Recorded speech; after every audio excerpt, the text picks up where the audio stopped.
Okay, girls, I'm going to get started here. I don't want to keep you too long. This will only be about 15, 20 minutes or so.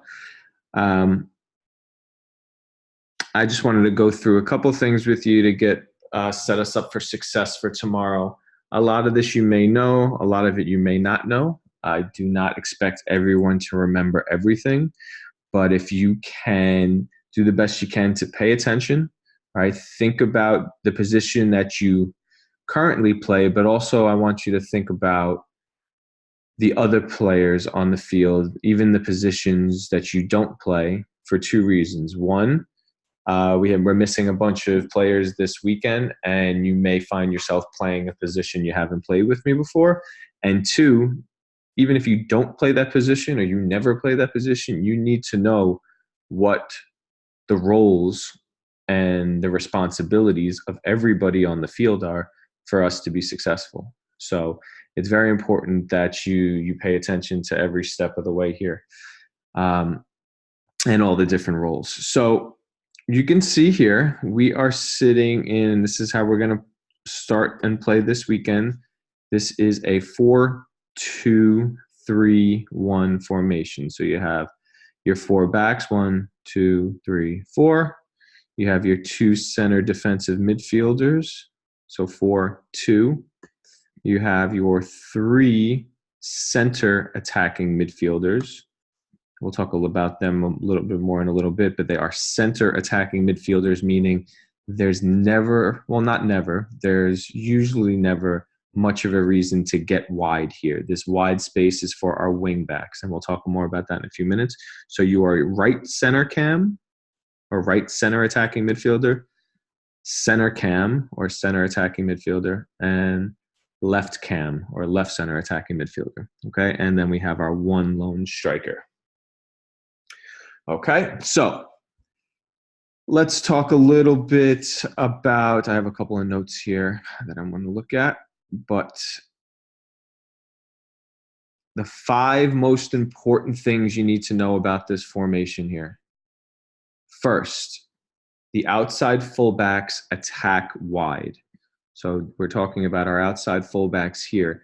These outside fullbacks, it's very, very important that you get up and down your zones. Half the time, you're thinking offensively and you're participating in the offense. Half the time, you're thinking defensively and you're participating in the defense.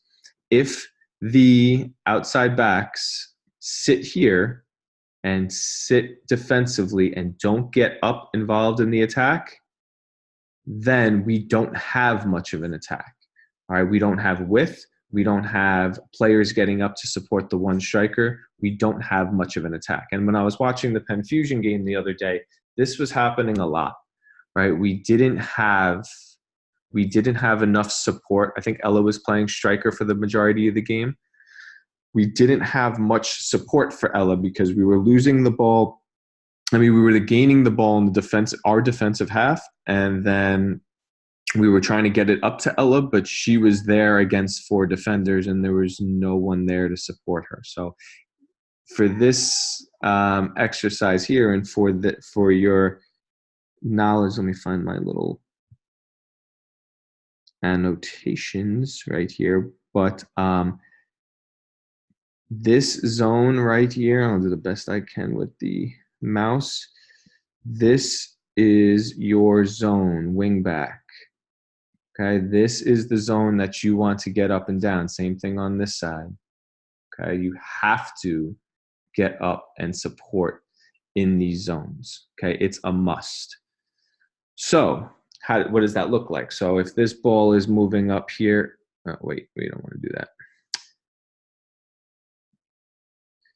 If this ball is moving up, say it's somewhere in the midfield, we need to get wide, and look how wide I'm putting my outside backs. We get wide and we get high quickly. Okay, so we get wide and high very quickly, and we continue supporting all the way up. Okay, so that's point number 1. And we'll get back to that in a second, but the outside fullbacks must attack wide. All right, attack wide. So what does this look like when these 2 players are up here wide? We split, and we have one of our CDMs come into here. Okay, and as this ball starts to move forward, and we'll talk about the difference between our two CDMs, but one is a CDM that splits the two center backs, and one is more of an attacking, still always behind the ball, but attacking center defensive mid that is a good ball distributor.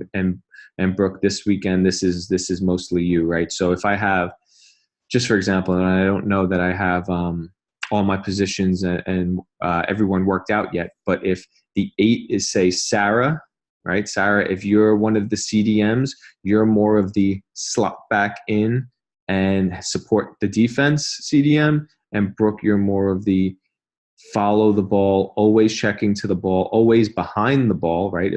If 11 here has the ball, you're checking in from behind support. If the ball moves across, you're checking in from behind here. If the ball comes over to 7, we're checking in from behind here. Even if, for example, Andy gets the ball out here, or whoever's playing a wing back, you're checking support. So you're always behind the ball, but you're always checking to the ball. Okay, you have to want the ball at all times. Okay, so that's point number 1 that we need to understand. Basically, the outside fullbacks need to attack wide, must attack wide. And then we started talking a little bit about the CDMs. Point number 2, CDMs and strikers must stay central at all times. Okay, so if I'm talking, let me get rid of these zones here. If I'm talking about my CDMs now, my CDMs must stay central at all times, all right? Your zone CDMs, you pretty much have a zone of this. Here to here to here to here, okay? CDMs have a big zone, and even the outside of the 18 is getting a little wide for a CDM. You must do what you can to sit central and support, support from behind. This is your zone here. Okay, same thing with this CDM. You're getting involved here a little bit, but you're sitting central in this zone here. Okay, very, very important. Okay, and same thing with the striker. The striker should never have to make corner runs. The striker needs to sit central. The striker needs to play with her back to the goal. And what I mean by that is, we're facing in this direction. We're not sending the ball through to our striker and letting her go into 4 defenders, right? We're playing, our striker is checking to the ball. Her back is to the goal that we're scoring on. And the striker is facing towards our players, and we're trying to play her feet. That was a big part of what we were missing against the Penn Fusion game.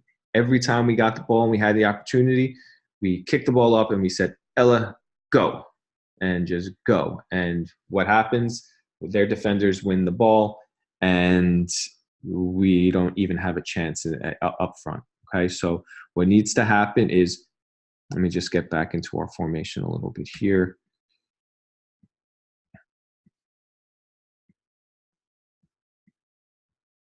What needs to happen as soon as we win the ball and as we start to get into our attack, we find our striker's feet. So Ellie, you're not running away, or whoever it is this weekend. Ellie, it might not even be you. You might even be playing some mid. But whoever is the striker this weekend needs to not, excuse me, I don't know what that is, needs to not be running away from the ball, okay? Needs to always be checking into the ball. We play the striker's feet, and other players are getting up and around to run through. Okay. I'm going to stop right there for a second, and I'm just going to unmute you guys. And if anyone has anything that they want to ask or comment on at this point, feel free to just jump in. Okay. I'm going to unmute you. Girls, have any questions at all about anything that I just started with?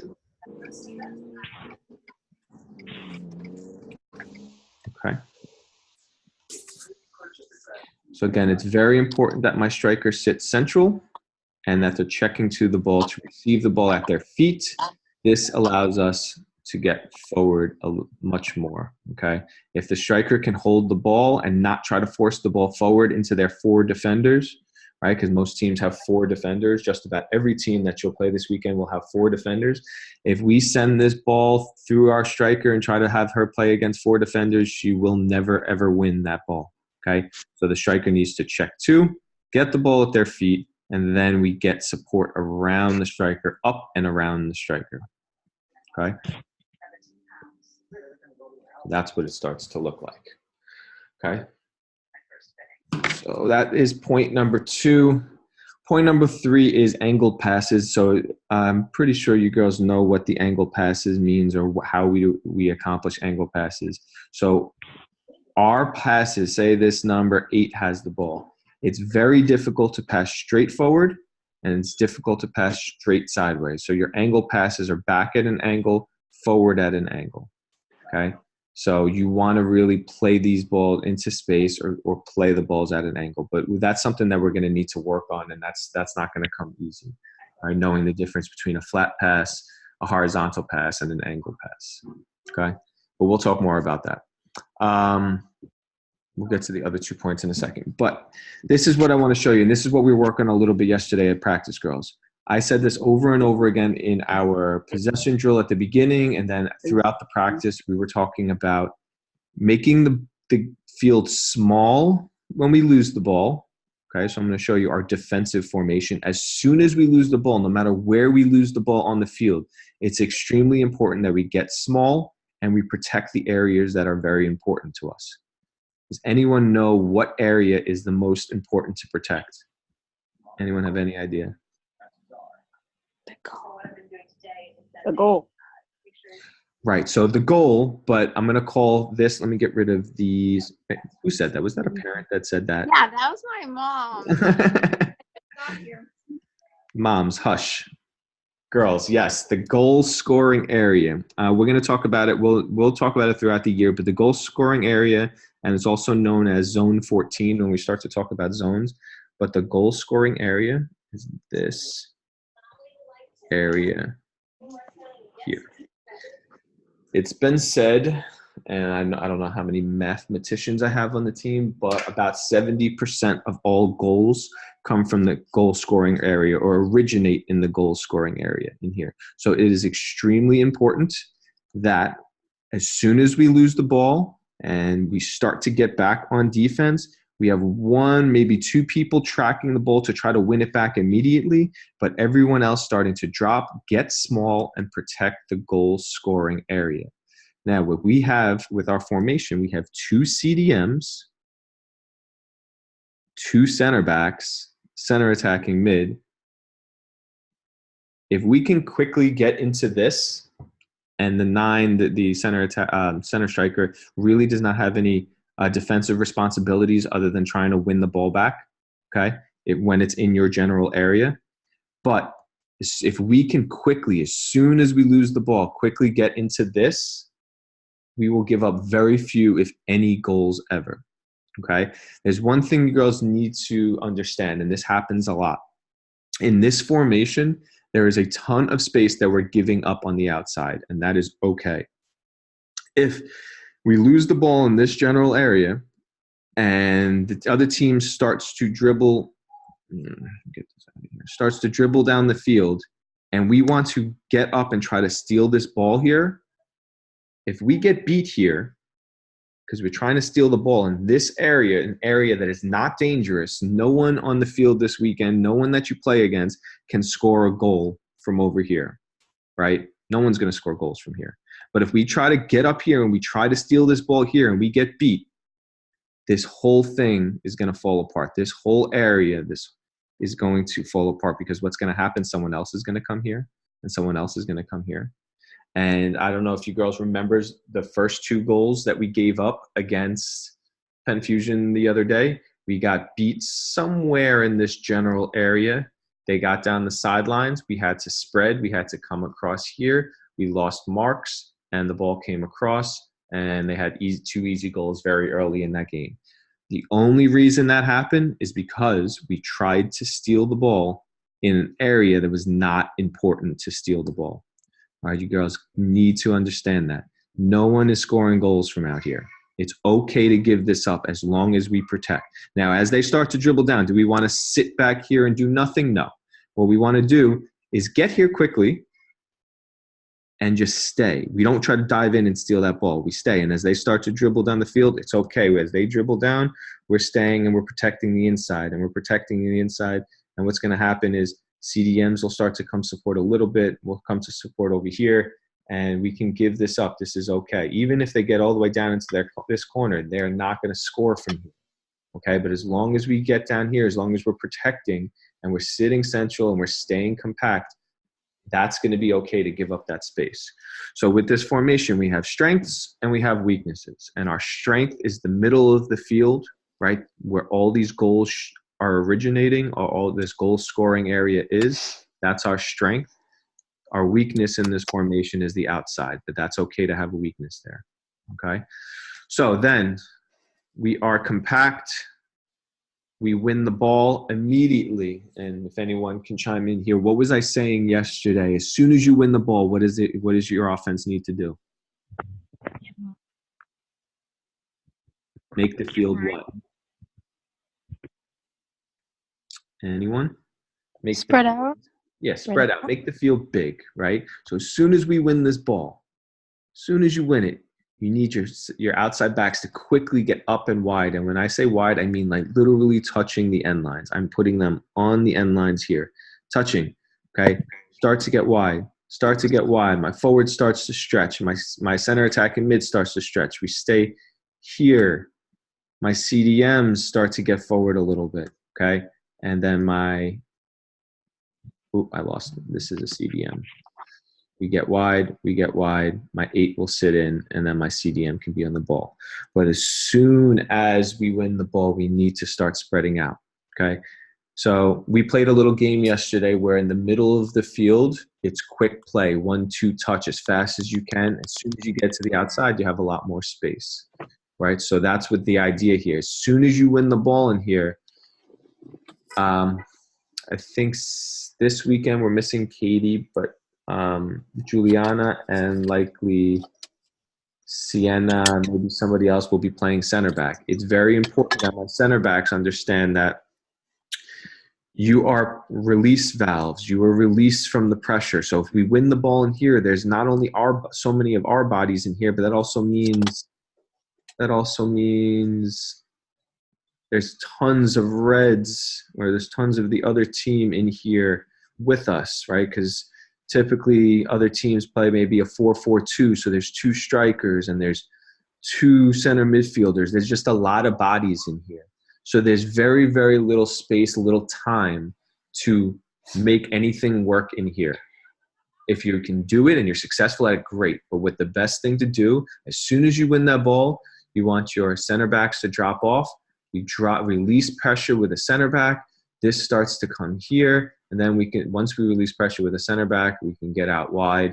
And then everything starts to spread out for us. You have your guys coming over here. Everything will start to spread out. And your offense will start working a little bit more. Okay? Let me get rid of these reds.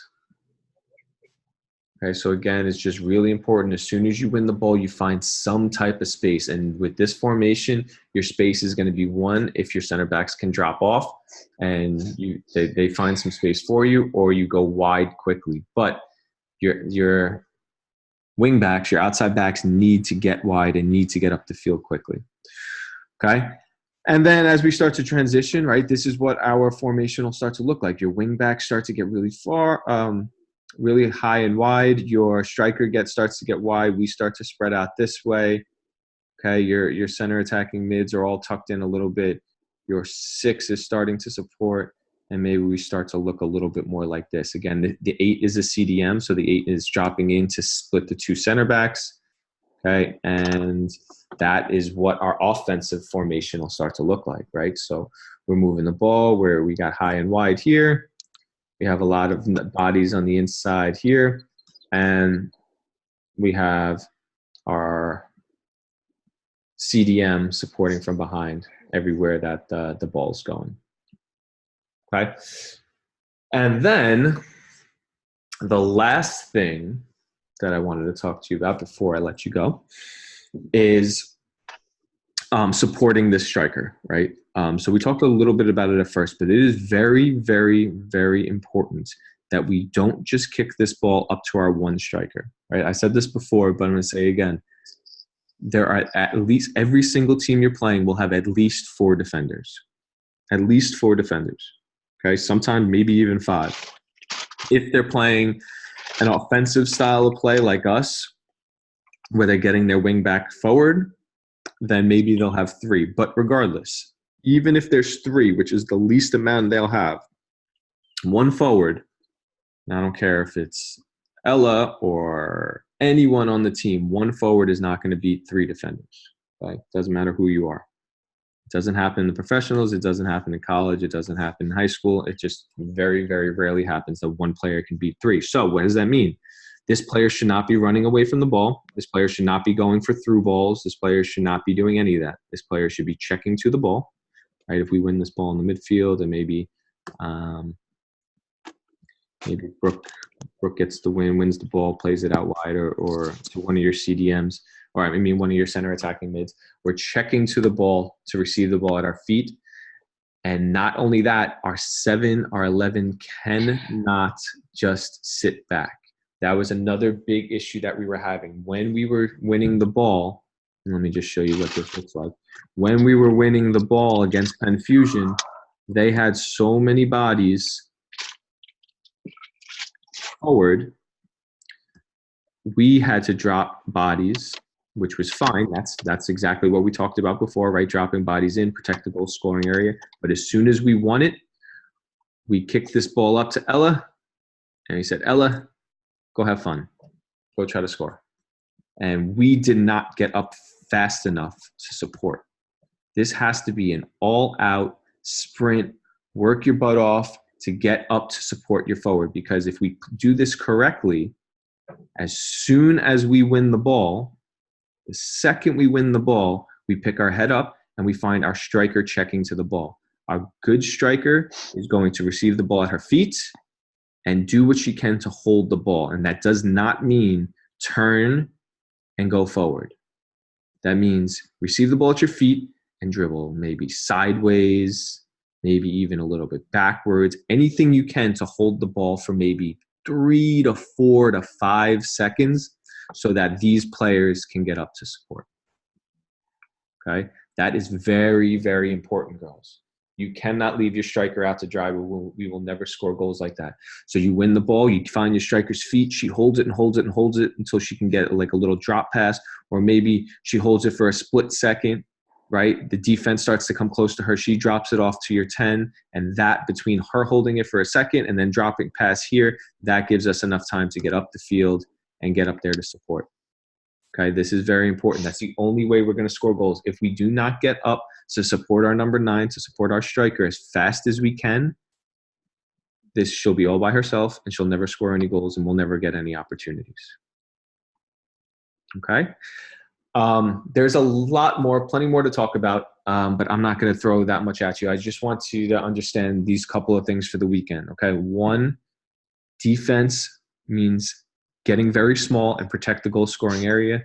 2, offense means to get high and wide and support your striker as quickly as possible.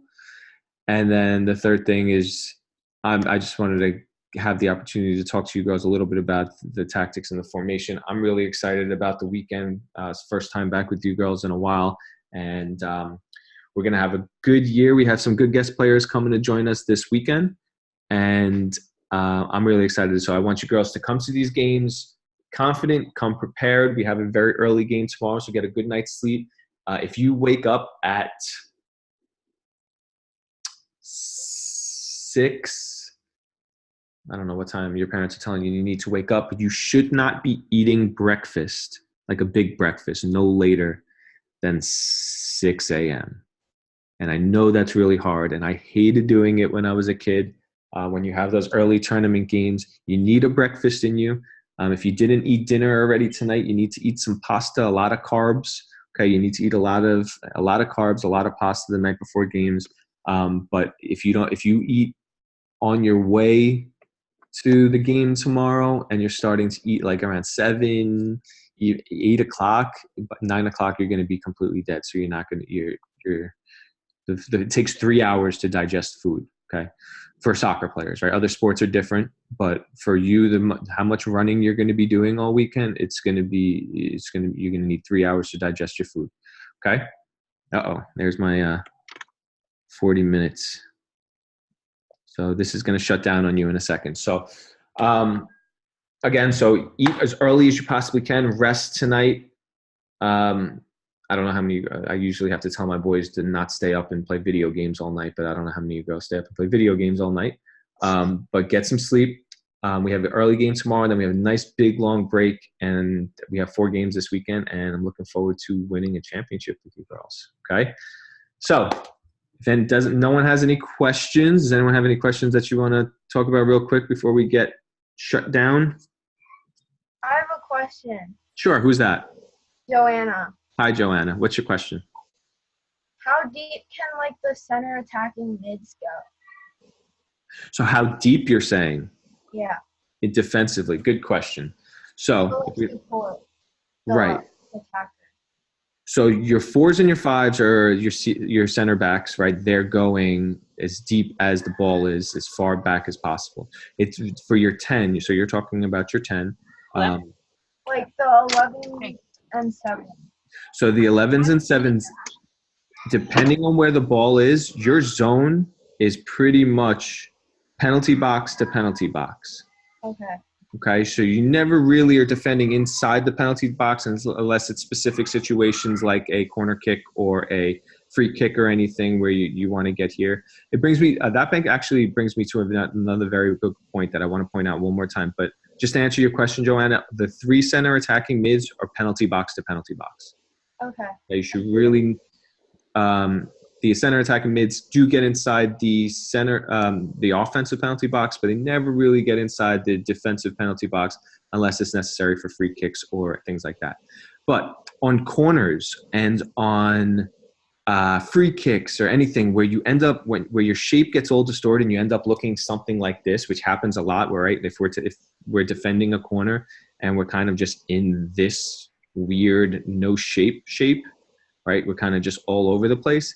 This is an opportunity, and I don't know if Joanna, I don't know if you're on Sienna, I'm not sure who exactly is on, but when you don't have a shape and you're like this, the transition play, which we haven't practiced transitions yet, but as whoever has energy right now, like when this corner comes in and the ball gets cleared, our transition play is really all about who has the legs, who has most energy, right? So if it happens to be all of a sudden Joanna's like, I'm going, right? Or Juliana is like, I'm going, or whoever it is, center backs, it could be anyone, CDM, Brooke, this could be you, this could be anyone. As soon as whoever has the legs and this ball gets cleared, wherever it gets cleared to, it doesn't matter who comes out of here into transition, right? As long as everyone recognizes. I'm sorry, Ellie. I'm sorry, baby. I'll get with you in 1 second. Sorry, girls.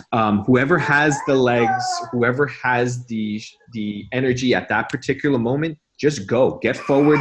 Get there to support. Transition is about going as fast as you possibly can, because not only were all of our bodies in here, but their bodies were all in here as well. So whoever can get up and out quickly, as quick as possible, just goes. And then everyone else just needs to recognize, there's 7, 8, my center back's going forward, my CDM's going forward, I need to hold. And then once the play comes down, the play stops, the ball goes out of bounds, then we can get back into our positions. But it's very important that when you don't have a shape and you're just kind of all spread out all over the place, that whoever just has the ability and whoever has the energy to go, just get up there and get up there to support. And we'll practice that. We're going to do a lot of transition practices throughout the year. But good question, Joanna. Anyone else have any questions? I think we have like 1 minute or 2 minutes. I have one. Sure. What's that? So I usually play the 8 or the 6, and I also take the corners. Is it okay that I'm taking the corners? Who is that? I'm sorry. Who's talking? Ashley. Ashley, do I want you taking corners? That's a good question, actually. Let's whoever at this point, since we haven't really practiced corners, at this point, whoever can get the ball across should be taking corners. So if you feel like you're confident about getting the ball from a corner to the inside the box, take it. Okay, it's not a big deal. We adjust in set pieces. You don't really have a shape. You don't really have a formation. So set pieces like corner kicks and free kicks, we just get into the best scenario for us. So a lot of times with my older boys, I send my 2 center backs up for corners. We just get all out of shape. And then as soon as the ball settles down, we just get back into our positions, get into our shape. So if you're comfortable taking corners and you like taking corners and you can put it in the box, that's great. You can go ahead and take them for this weekend, unless I say otherwise. Like if I see someone else that is able to put the ball there, maybe it's since you have a good offensive mindset, it might be better to get you inside the box. So if the ball gets down or anything like that, you'll be one of the ones that can put the ball in the net. But we'll talk about that a little bit more this weekend. But good question. Okay. Anything else, girls? I have a question. Sure. Who's that? Andy, Hi, Andy. Yes. What's your question?